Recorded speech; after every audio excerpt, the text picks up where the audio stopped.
This is Anthony. Real quick, I want to say that this episode of Let's Watch Something is brought to you by Anchor. Anchor is a completely free to use podcast creation and distribution service. It has everything you need to create and distribute your podcast in one place. It'll even help you earn money with ads, just like this one, with no minimum listenership required. You can check it out for free at anchor.fm. You can even record on your phone using the mobile app through iTunes or Google Play. Once your podcast is recorded, Anchor can help you get your podcast onto Spotify, Apple Podcasts, anywhere that podcasts are heard, so you can get your show heard by as many people as possible. Now, let's get on with the show.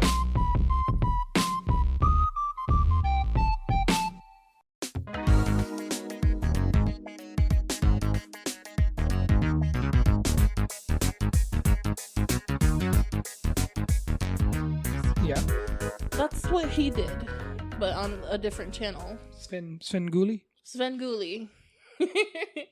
And I swear, one of these days, I've always won.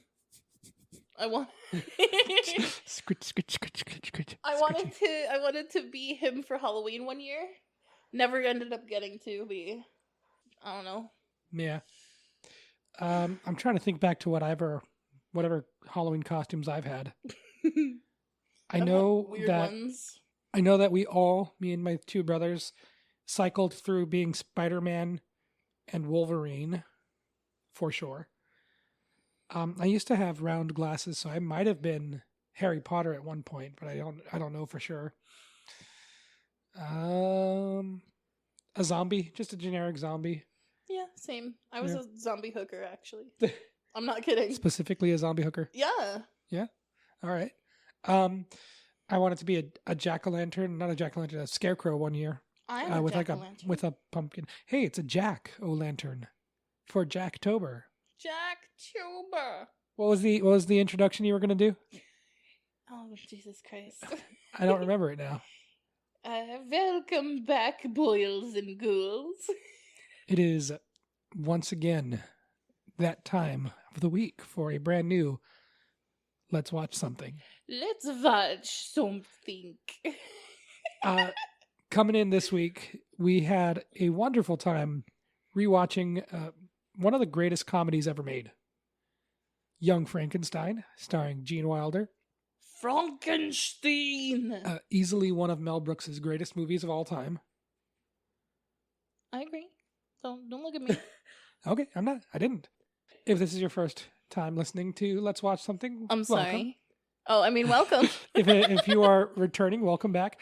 I feel welcome back. I feel like it's worth saying. Hey, if you do listen to the show, share it with a friend. Yeah, get our stupid whore mouths out there. Yeah, get the word out there.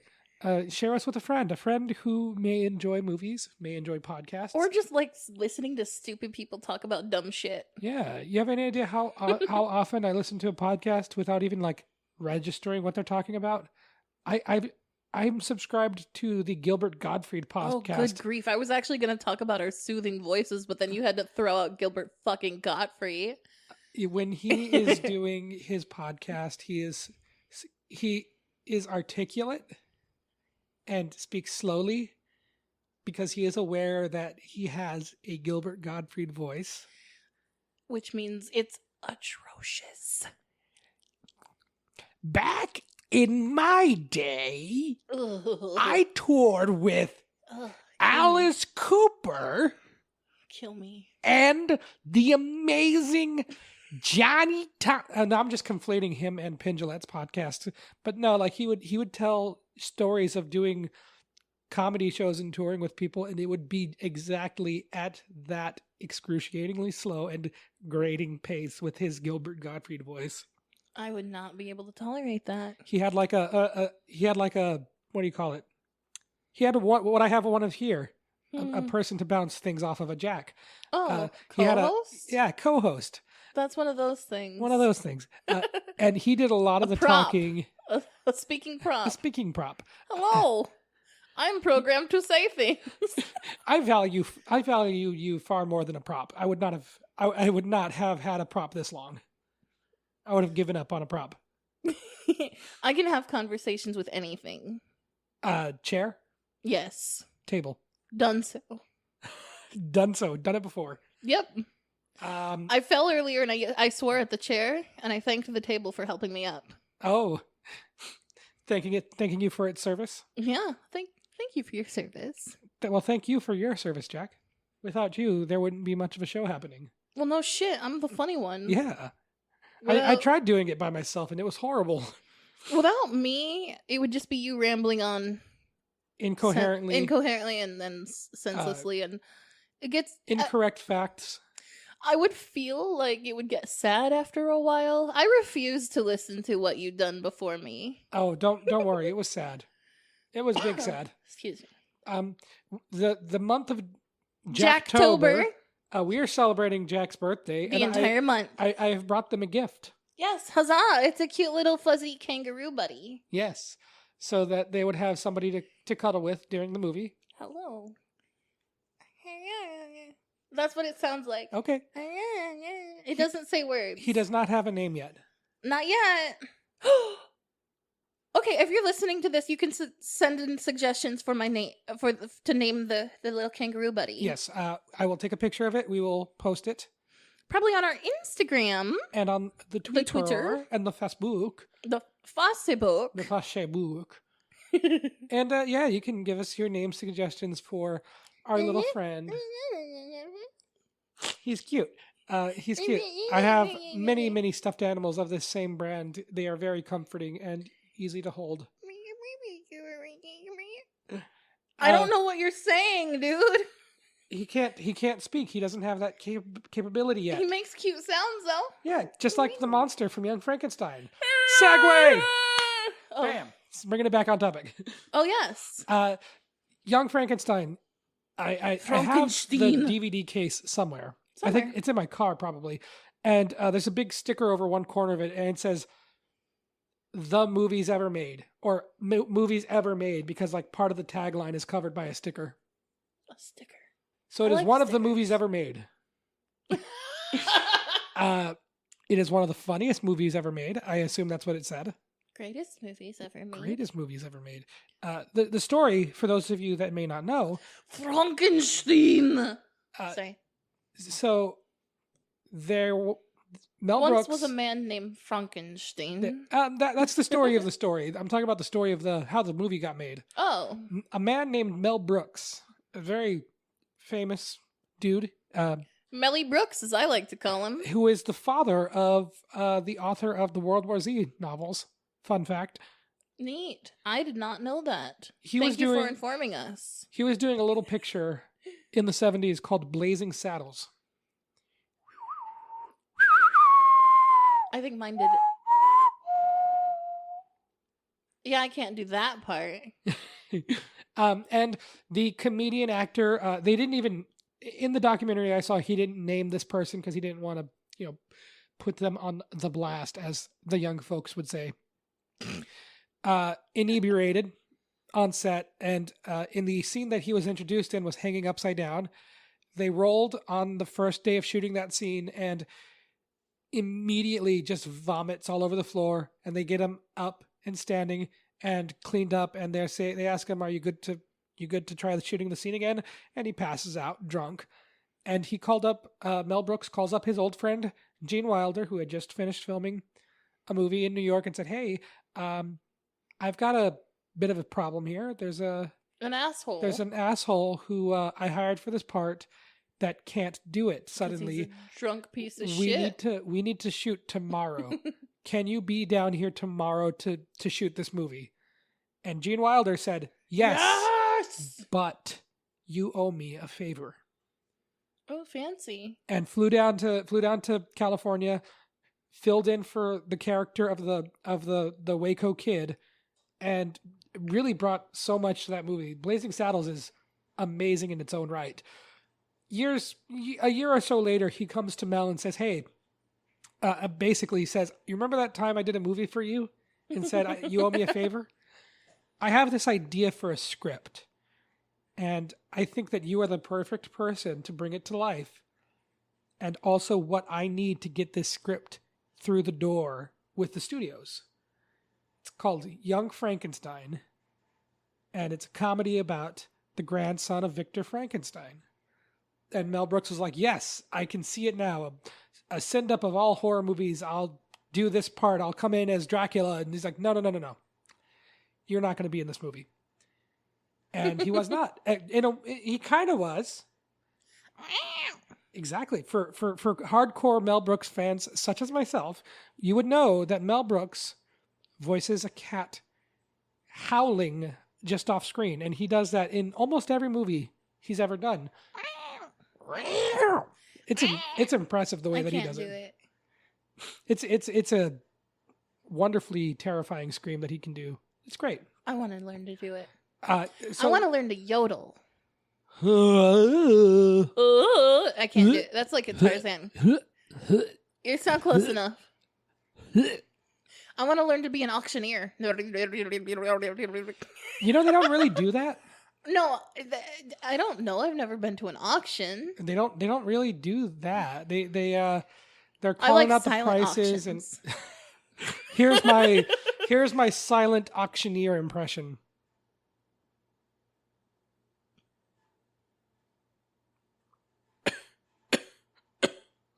Sorry.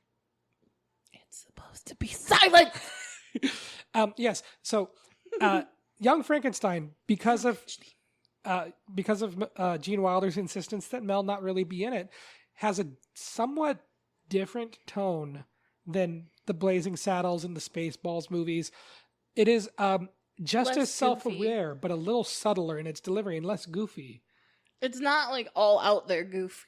It is not. It's not a goof-tacular. I would even hesitate. No, I would not hesitate. I would not hesitate to say that it almost feels more serious. A little bit. Sometimes it takes itself too seriously and it's fucking hilarious. That's exactly the point. It's so dark and grim at times. There are static long shots of the opening has a coffin, just a long pan, single tracking shot of a coffin with Baron von Frankenstein written on it. I got you. You did. Fuck you. And they hold on this for a long while. No music. Subtle sound of the fire crackling in the background. And it creaks open quickly. And there's just a cartoonishly decomposed skeleton sitting inside. Holding a thingy. Holding a box. A thingy. And box thingy. A pair of gloved hands come to retrieve this box. And it's a funny little back and forth. It's like, no, mine. The skeleton doesn't want to let go of it. Skeleton. And I feel like it packs more of a punch because of how serious the opening was. The opening was, yes. The tracking of the coffin. I don't think it was literally that song. No, I know, but that's the tone. It's totally the tone. We then just smash cut from skeleton to a boring... Well, no, not a smash cut. It's a wipe. A diagonal wipe across the screen. Because I remember thinking... Well, no, it's not. It's a circle. It's a little circle like a... Oh my God, how many wipes is there? Windows Movie Maker circle closing in on the skeleton. Oh yeah, and then opening up on the lecture of Friedrich Frankenstein. Friedrich Frankenstein. And we see the man with the box just standing there. And it is at this moment... He sits down at a second, though. Yeah, he sits down in the lecture, and it's at this moment when we see the still shot, 3/4 shot, like from the knees to the head, nice wide shot of the classroom. And I've said this before, how a movie kind of has a feeling of an era. It feels like it was made at a certain time. Young Frankenstein, I believe 1974, it perfectly emulates the style of a 1940s black and white movie. It almost feels like it could be long because of the way that they feel so kind of stagnant. You would have these shots of actors moving back and forth on a physical set, interacting with props. They would treat it like it was a staged play, and they would just pan the camera around from a single point, which is what they do in this opening shot in the college lecture. You know what I mean? Know what I mean, Vern? Nah, mean. Know what I mean, Vern? Oh God, don't do that to me. Okay, Ernest.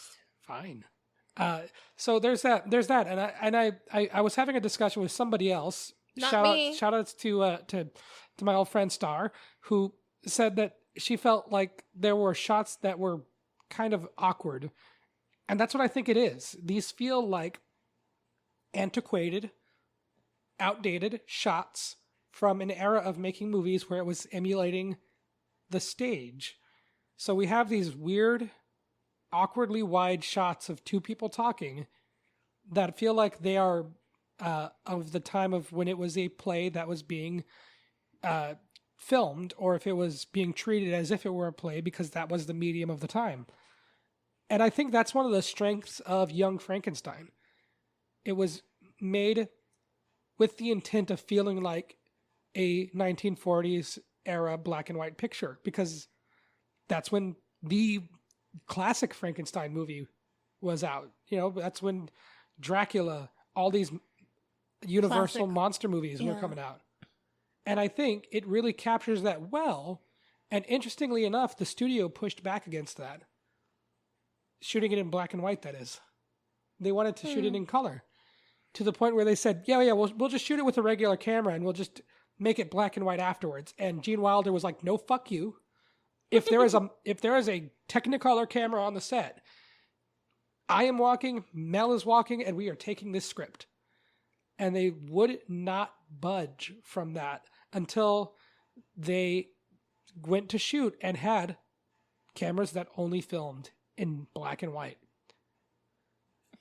I fucking love that. It's they had an artistic vision and they stuck with it, and it made this movie not only memorable, but it fooled me when I was a kid, because this was around the time that we had movies like Jaws.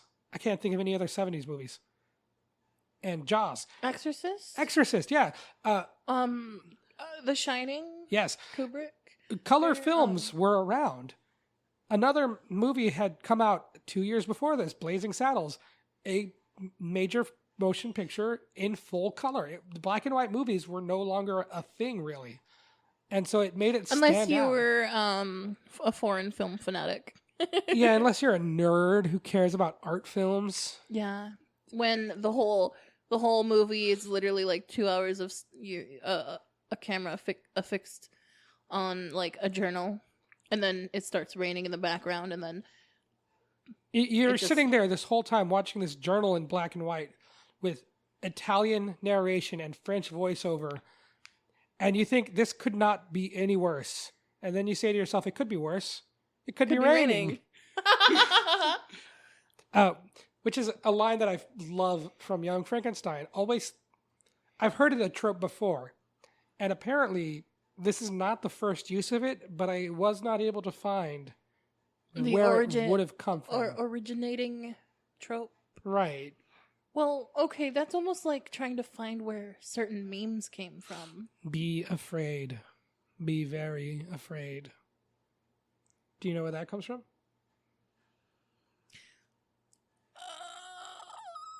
It's an alien movie? It is The Fly with Jeff Goldblum. My bad.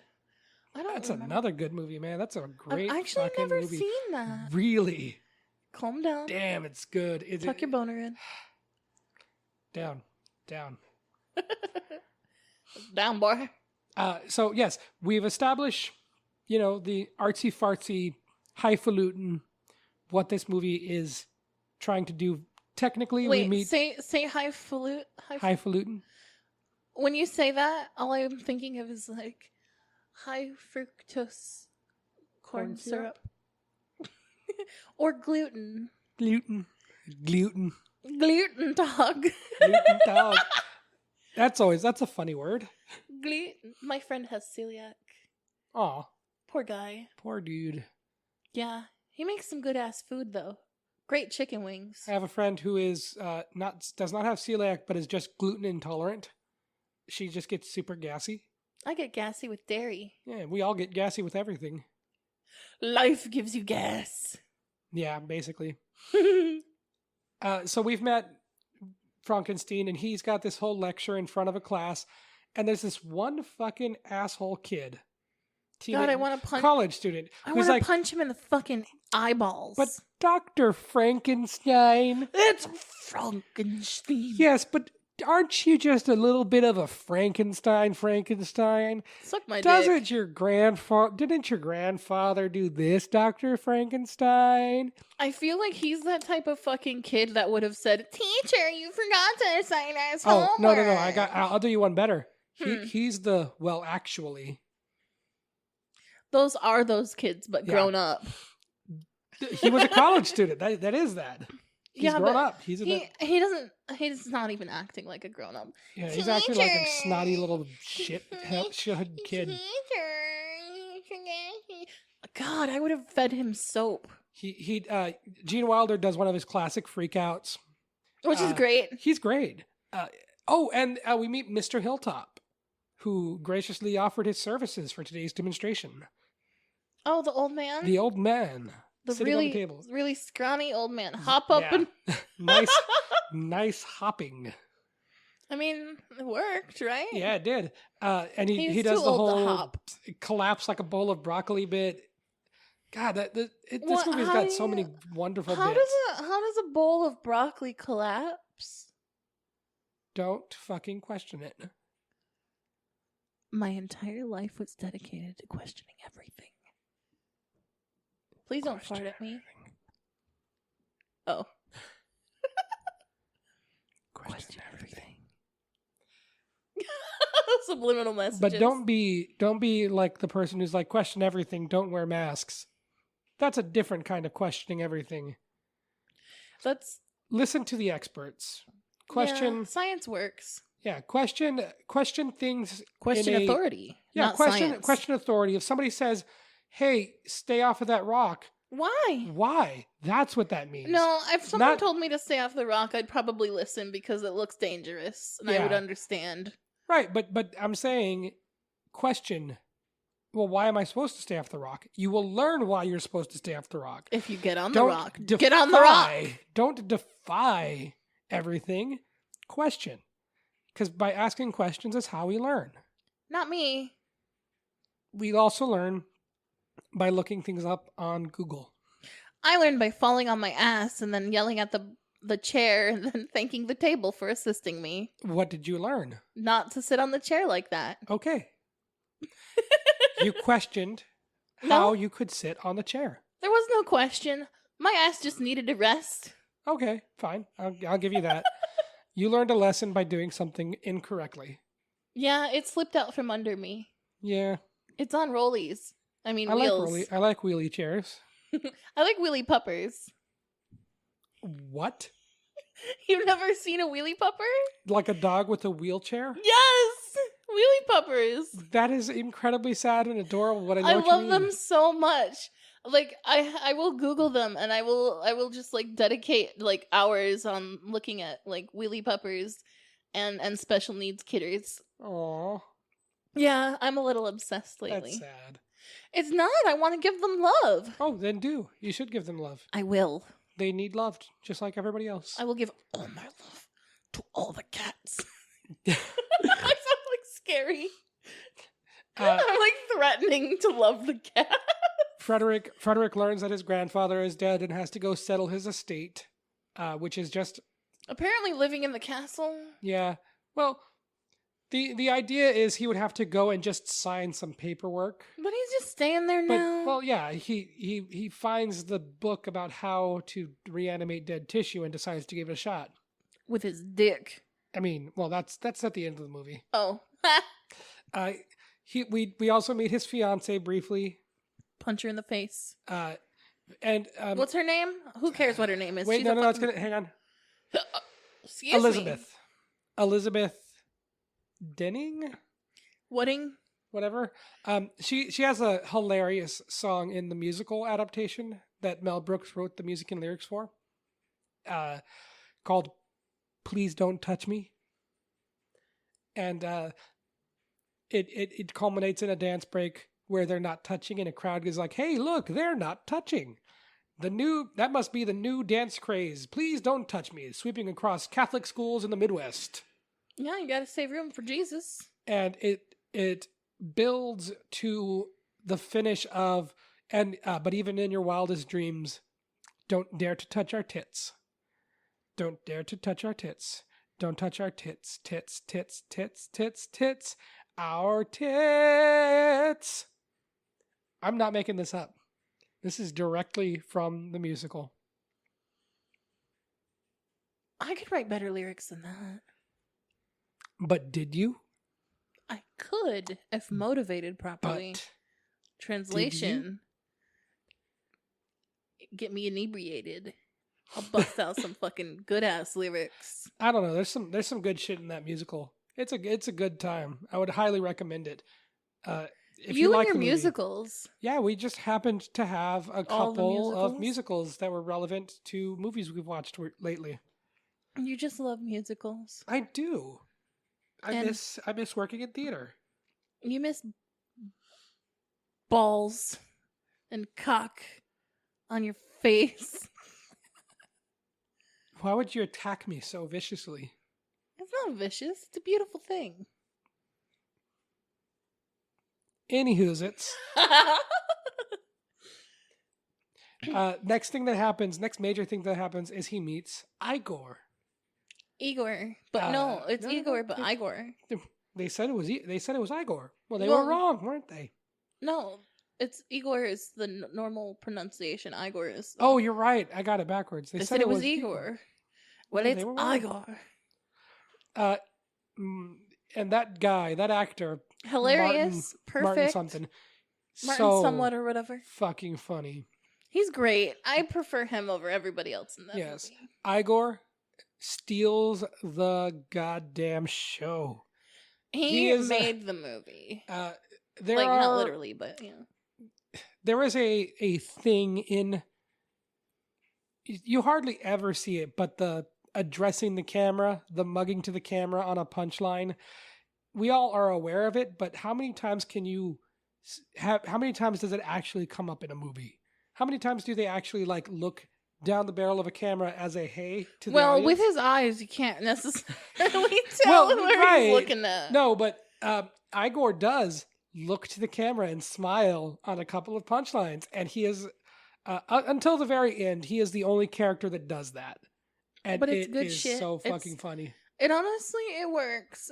It works well for It works him. well for this character. Honestly,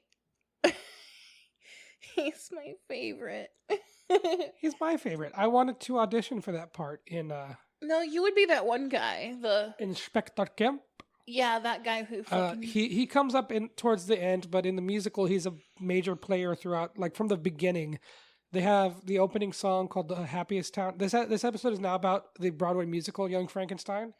It's about the movie, but you keep bringing up the musical. So Inspector Kemp is in the opening number as the villagers are saying they're the happiest town in town, and he says, "Stop the happiness." The what? Stop the happiness. As long as a Frankenstein still lives, our village is in danger. Yeah, you could do it. And the village idiot says, I may be the village idiot, but something, something, something, something, something, blah, blah, blah, blah. And I should start out every sentence with that. as the village idiot. As the village idiot.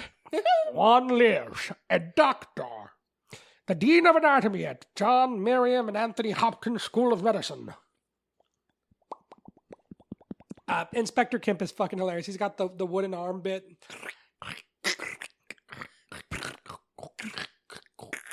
Why do we make so many sound effects in this? I've been transcribing audio, and several of them have been just a parenthetical imitating sound caption.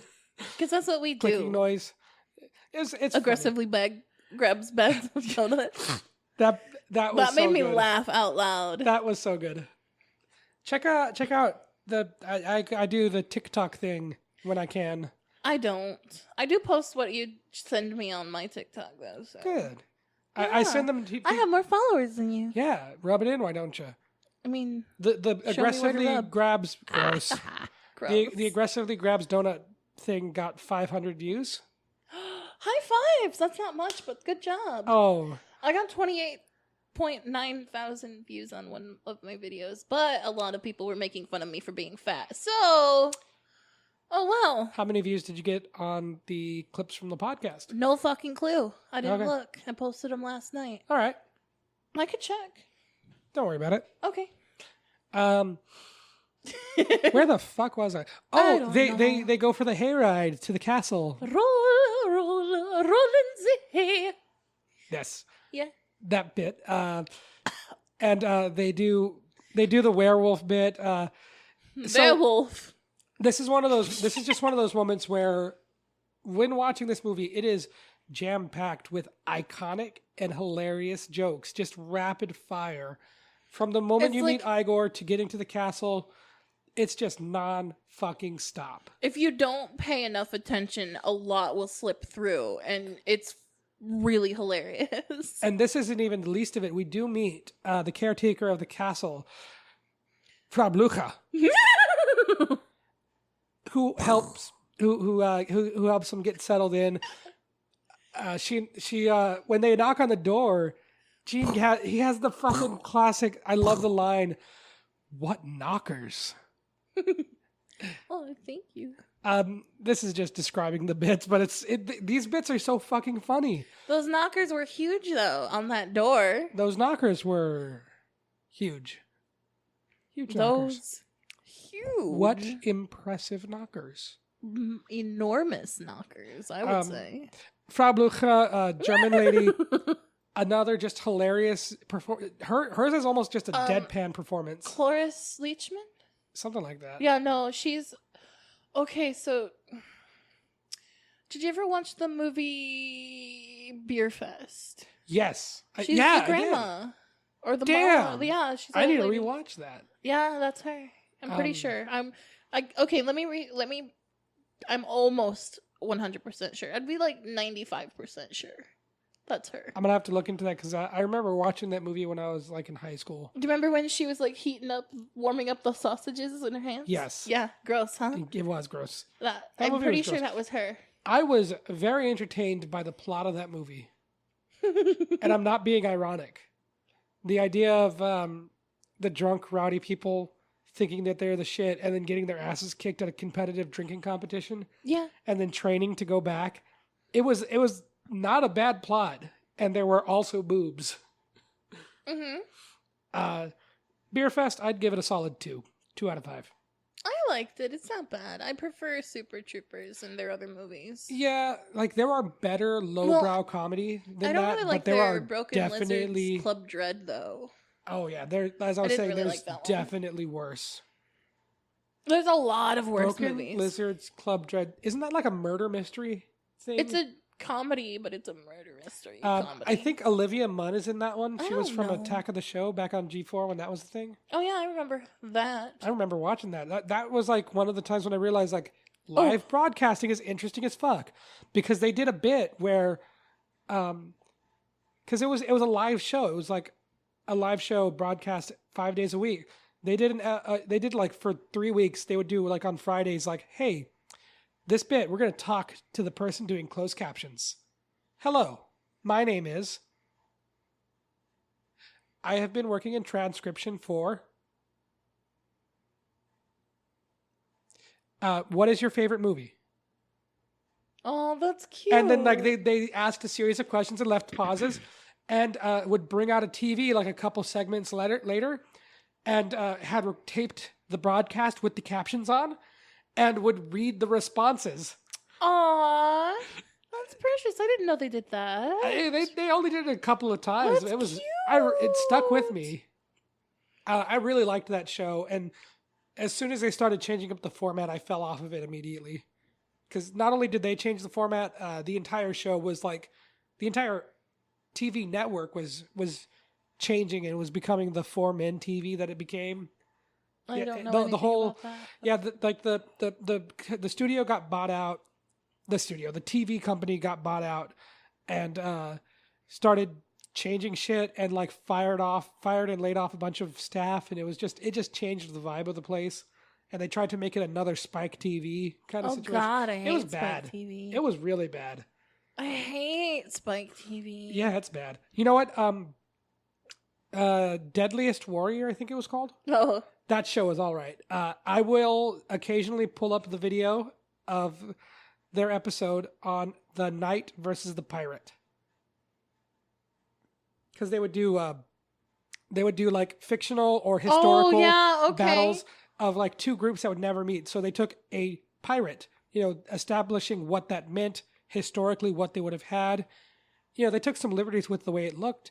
And then they took a knight and they analyzed like the armor, the weapon. They paired them against each other. Who won? So the knight just outclassed. Everything was better. Well, no the shit. weapons, the armor were better. The pirate won because he fought dirty, and he was a pirate clever. would. And the fight itself, because they dramatize a simulation of the battle, and it's like the pirate sitting on the shore and sees a knight and is like, dude, that guy's got like gold on his fucking chest. I'm gonna take that. Fucking like jumps him, and it's this big old sword fight. The knight with his two-handed claymore, dick joke is that was great. just beating down on the pirate. Pirate throws like sand at him. Pocket sand.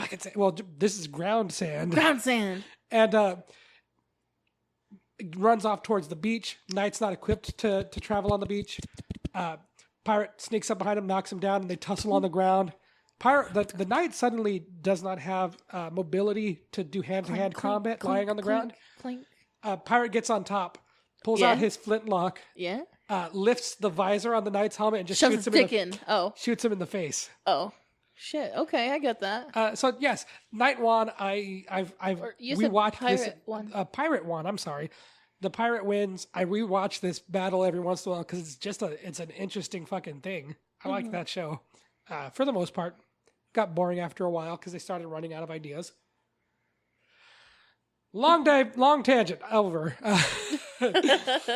Young Frankenstein. What happens next? They find the room with the book. The room. And, oh shit, almost forgot the bookcase turning. Yeah, he gets that bit. Stuck in the bookcase. Put the candle back bit. Put the candle back. This is just more of that, it feels like a Marx Brothers movie. And this means nothing to Jack. Yeah. Means a lot to me. Yeah. Because that is an era of filmmaking and a style of comedy that has been outpaced by situational comedies, sitcoms. Don't look at me like I don't know what that means. Fine. I'm an asshole for that then. I'm sorry. I'm going to shoot something on you. Some goo. Dad goo. Outpaced by brilliant humor such as that. I'm gonna dump my gravy all over you. And it became less about the writing and more about the stars, and just bleh. It was. You can put any fucking star in any movie, and it's not gonna be funny unless it's actually funny writing. I'd like to contest that. What? Gene Wilder's silent expressions. His comedic pauses, the way that he would just look, and the way that he would act silently was funny. Well, I didn't say like it's that is a different level though. I know what you mean though. Like if the script itself isn't funny, a big star is not going to fix it. Yeah, it doesn't matter who you put in that role. It's not going to be funny. Right. But we did have one of the greatest comedy writers of all time. My dad. Mel Brooks. Mel Brooks. One of the funniest men on the planet, Gene Wilder. Gene Wilder is a very, and this is going to sound a little douchey. Keep going. It's a more mature style of humor. It's a little highbrow. Highbrow. He is a subtle kind of humor. He's not dick joke, flashy, jumpy, sporadic, man gravy, crass.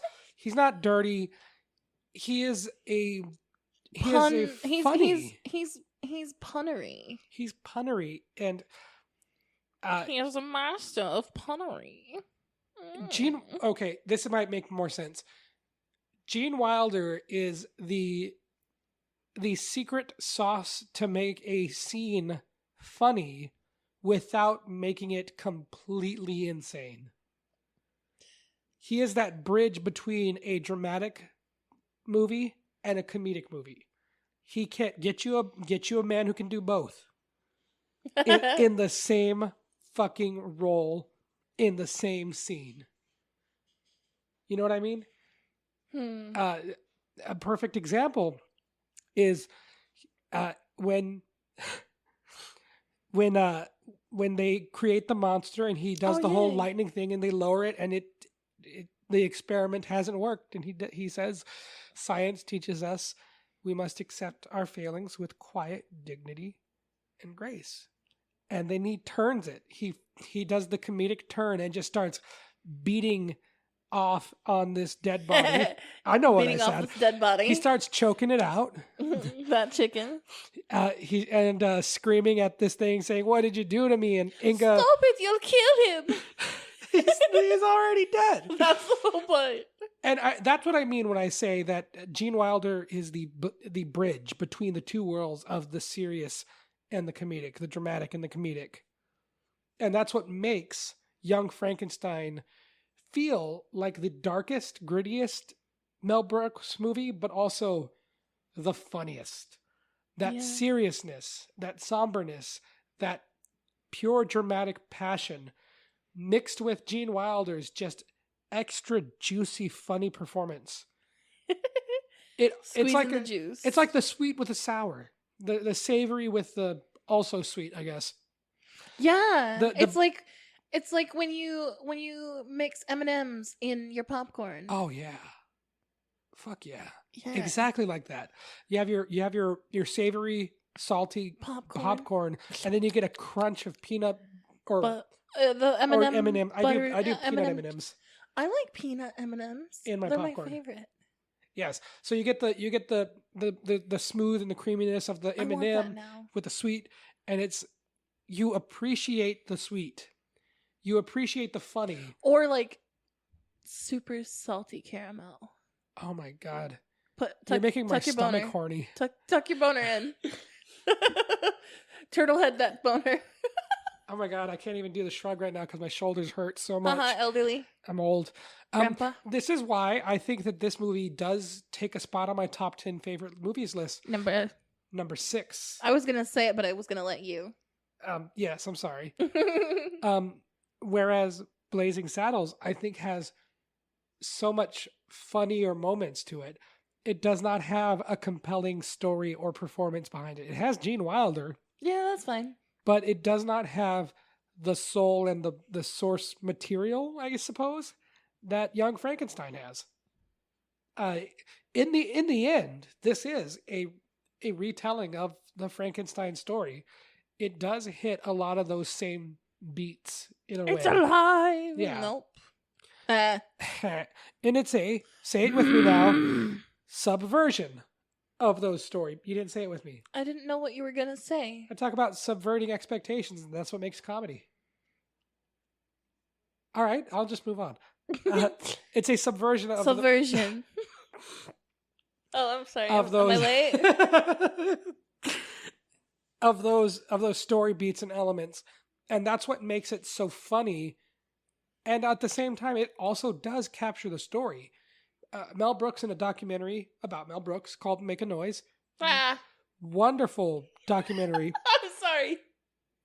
And again, that movie is called "Make a Noise," where Mel Brooks simply just talks about his life and his career. Makes noise. And he talks about when Gene comes to him with this idea, and they work together on the script. And this is very outdated and gender binary and a little iffy to say nowadays, but the idea behind Frankenstein was a scientist, a man who with science was able to create and build and do all these amazing things. Cars. But the one thing that man could not do, and specifically Dr. Frankenstein could not do, was create life. Because that is a shit out of baby. Shit out of baby. Because that is a thing that traditionally, and again I understand, women would do. Uterus owners. Yeah, that's the best way to put it. A penis haver cannot bring life into the world. A uterus haver can. A penis owner can participate in the process. Gross. That's how sex sounds. Yeah, if you get up real close to it. There's like a good vacuum going on. Ew. But sometimes you gotta fart a little during sex in order to make it good. I hit my tooth. That's not funny. I'm laughing at everything else. Okay. So Frankenstein, the story of Dr. Frankenstein is achieving or attempting to achieve that goal of creating life. And we see that a lot in Young Frankenstein, to the effect of when he's talking to the creature as it's chained up in a jail that they put it in. Wait. And he's talking to it as if it's a baby. Hello, handsome. Oh, fuck yeah, that bit's hilarious. That whole scene, this whole movie is hilarious. Jack even said, isn't that what mothers feel? And I was like, that's what mommies do I to said, little babies. Funny thing you bring He that up. slapped me when he said that. It was a pat on the arm. It was a slap. I felt abused. Yeah, I slapped her with my ring hand. Not your pimp hand? No, it's my ring hand. It's the hand with a ring on it. It's not your pimp hand. Here comes the beaten stick again. Oh, I'm sorry. Oh, He's like, no more beaten stick. I'm sorry. I didn't mean to hit you that hard. Nobody means for these things to happen, Jack. You didn't mean for it. Now it's my turn with the beaten He stick. already hit me first. I didn't hit you that hard, though. You're right. Defend yourself with that spoon. A dirty spoon. Okay. Dirty, saucy spoon. It's a dirty little whore. Hi. Hi. Welcome back. Welcome back to the jackiest show you know with Anthony and Jac. I'm going to cut that. That was terrible. Welcome back. To Let's Watch Something. Let's I'm not good with accents, okay? Let's watch something. Me neither. The one time I attempted to do a Russian accent, apparently it came out sounding like Ren from Ren and Stimpy. Oh no, don't. I don't want to hear it. I don't even know how I did that. I'm not even going to try.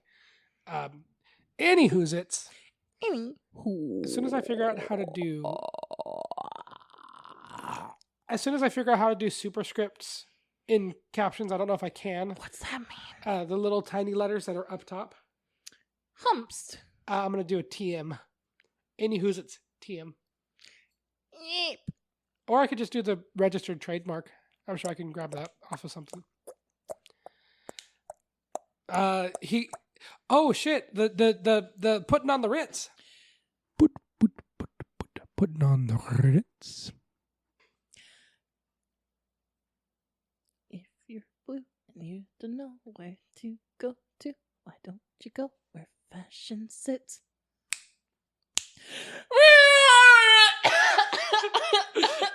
Flawless. Oh, that one actually kind of hurt my throat. My eyes watering. Oh boy. Oh, gotta stop sucking all that cock. Big old flash goes off, scaring the monster, and a riot breaks out, and it's a whole thing. I get scared by flashes too. It's okay. Oh shit! I also forgot to bring up the blind man and the little girl that the monster meets, and the scene with the little girl is like a perfect parallel to the exact same scene of Mary Shelley's Frankenstein, when the monster meets a little girl, and the little girl is I love my little flower. she's too young to be afraid of something she doesn't understand. She doesn't have that fear that the other villagers have through ignorance. She's too young, too innocent to be afraid. And then the monster sits on a seesaw and sends her flying through the window, and she breaks her fucking neck. She doesn't. It looks like she hits her head in a weird way, and is just asleep. Then he meets the blind man, the blindman,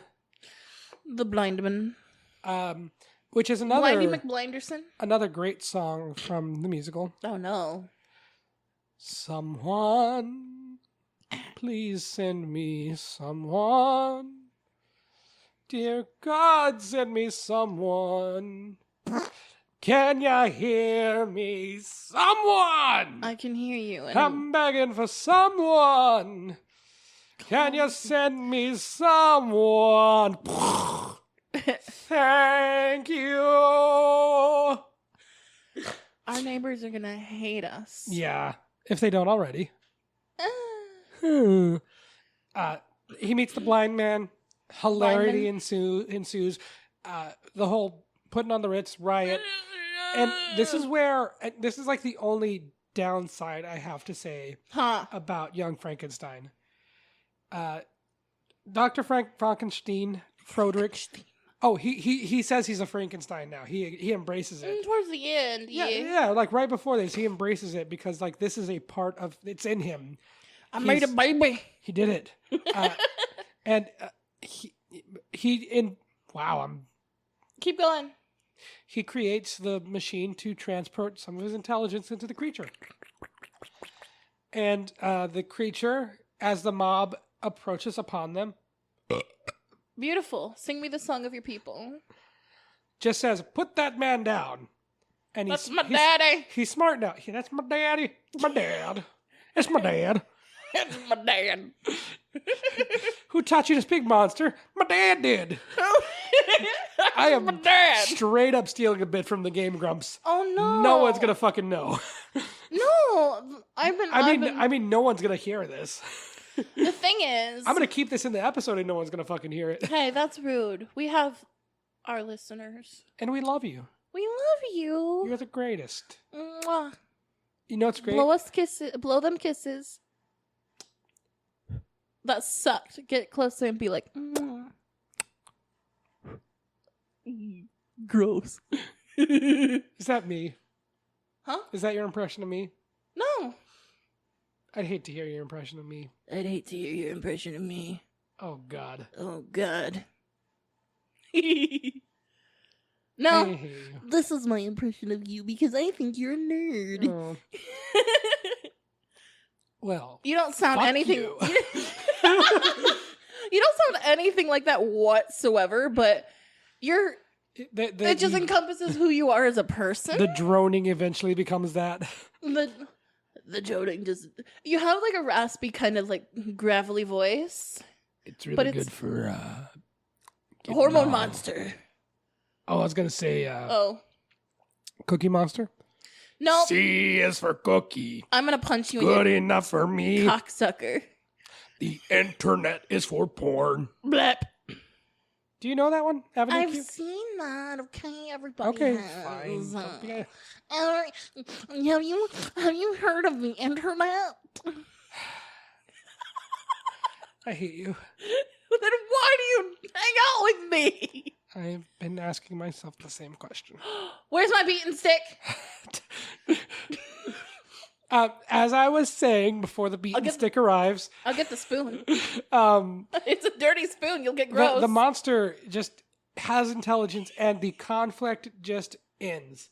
The mob is just okay with that now. I can't beat him. That's not a beaten stick. You can hit me with a pillow. The movie just kind of the conflict just kind of ends. The crowd is just okay with the monster being smart now, and they're just letting it all be. Yeah, I would. If it wasn't gonna attack me, I'd be okay with it too. I mean, there kind of just is no satisfying ending to it. I feel like that's perfectly satisfying. You know what is perfectly satisfying is the monster marrying Elizabeth, and he's just sitting in bed reading a fucking newspaper. Wall Street Journal. Yeah, and she's just talking at him from the bathroom. This is what she sounds like in my head. I don't hear words. It's just. And he doesn't even look up from his paper. He just goes, He makes yummy noises. A yummy sound. He makes a yummy sound. He just made a yummy sound. I love that part. They're just eating. Movie. Well, yeah, but that's my favorite part because, like, I love the fact that they, like, attribute this phrase to the sound. Like, who I don't call it a yummy sound. Well, you do now. I well, ever since I've saw that, yeah. You just made a yummy sound. I mean, you can't rightfully call it a moan. It's a grunt. It's hardly really. Well, I guess it's a grunt. But a grunt has negative connotations. A grunt is like an It's what is that? It's from like Super Mario. It's a growl. 64. The thwomps, they go.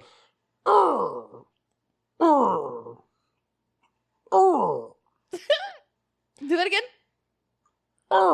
You look like you're just trying to shit a really hard shit. It comes from clenching and just like push the. That's probably exactly what you do while pooping. Yes, you're right. There you go. It's pooping out the mouth. That's what you do most of the time anyway, because you always talk shit. Oh. And Frederick marries Inga, and she asks him if he got part of your brain, what did you get in return? And it just zooms in. It punches in right on his face as he grunts. He makes a yummy sound. Makes a yummy sound. And then that's the end of the movie. He makes that yummy sound. Oh, stop. That's disgusting. Oh, yeah.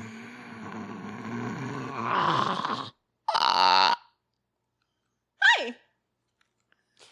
And that is Young Frankenstein. Yum Frankenstein. Oh, gross. One of the funniest fucking movies ever made. Already been chewed? Yeah.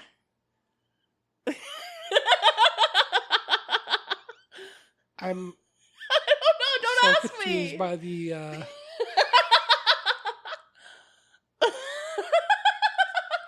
scholars will question Jack's last words They're not my last words. before an untimely death. That is exactly. I want ABC already been chewed on my headstone. No, I want the Yord, the Lord, the Yord. I can't even say The Yord? The Lord yeeteth, and the Lord yoinketh away. I love that. I'm tweeting that shit right the fuck now. No, I'm gonna break your fucking back with my poop. Do you have your phone case off? Yeah, I was. Who are you?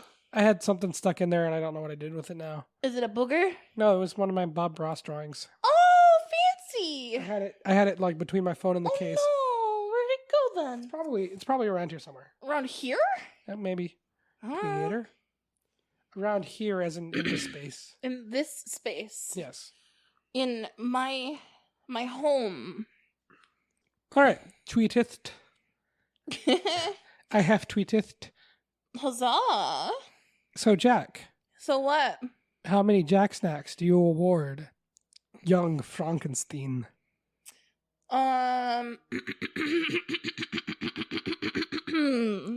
Quit beating off around the bush. Because it is one of my all-time favorites, and it is, Jacktober.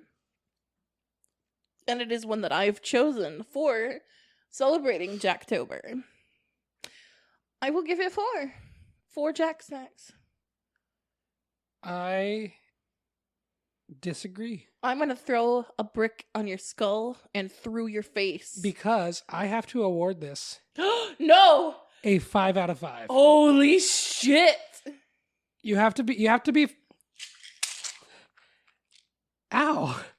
Don't you throw your extra strength pain relief acetaminophen 500 milligrams? It's pain relief. I had to throw it at you to relieve my pain. Okay, I have one of those. My shoulders are killing me. Yeah, do what you want with it. Don't put it on your butt. So, as I was saying, 5 out of 5. Can you honestly say that Hocus Pocus is a superior movie? No, but I love Hocus Pocus a little more, to be honest. You don't drink anything? You fucking soulless monster. How do you dry swallow pills? What the fuck is wrong with you? I just did it. Oh, God. I don't think you can come over anymore. I am appalled and frightened. What kind of fucking chupacabra are you? Thank you for padding the time over the 1 hour mark. Oh, Jesus Christ. I'm wondering where they went now. In the esophagus area, technically. Esophageal. It'll take about 5 minutes for them to get down into the tumble region. The tumble region? Where the stomach juices will gurglate. Gurglate. I wish Oh, fuck. I want to be a science teacher. Just fuck kids up and be like, these aren't even the proper terms, you stupid cunts. Despite a rushed ending and some very rapey moments. Just one. Just one. Yeah, just wow. But woof, it was uncomfortable to watch. Here's the thing. As a survivor, that is one of the few rapey moments that I kind of don't even like get bothered by. Yes, there are definitely worse and more. And this is gonna sound like I'm defending it, but the intent is different. The intent of it here was, I don't want to say it, but the intent of it here was for comedy. Oh God, almost threw up in my mouth. Sexy. Because I can't defend it like that.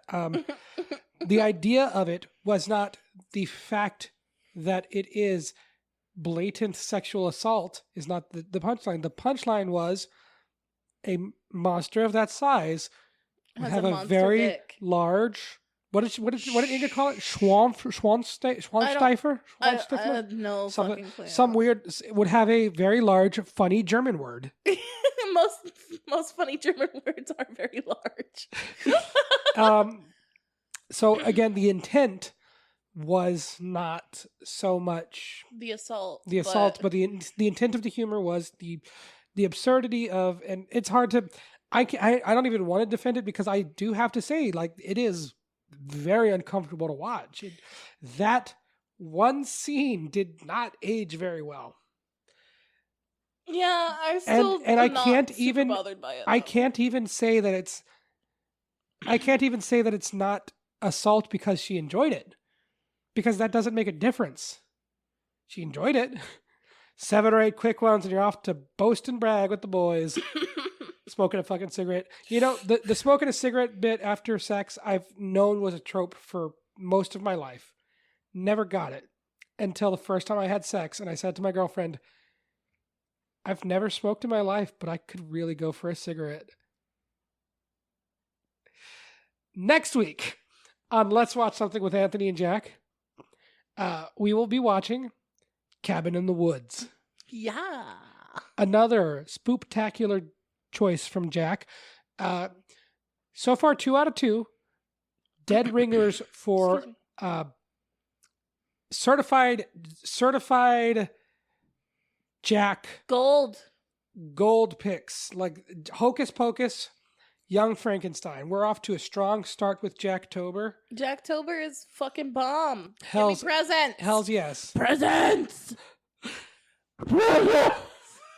I'm sorry, I know that was like right in your ear. You better keep that in. That's hilarious. Cabin in the Woods has been recommended to me before. I understand that it is not so much a horror. It is a horror movie. It is totally a horror film. But it's also a bit of a parody. 100% a parody. And I cannot wait to see how well it plays it off. Because Young Frankenstein, Mel Brooks made his mark in movies by doing parodies. Say that again? Parodies. Parodies. A parody's nuts. Until next time, Frau Blucher!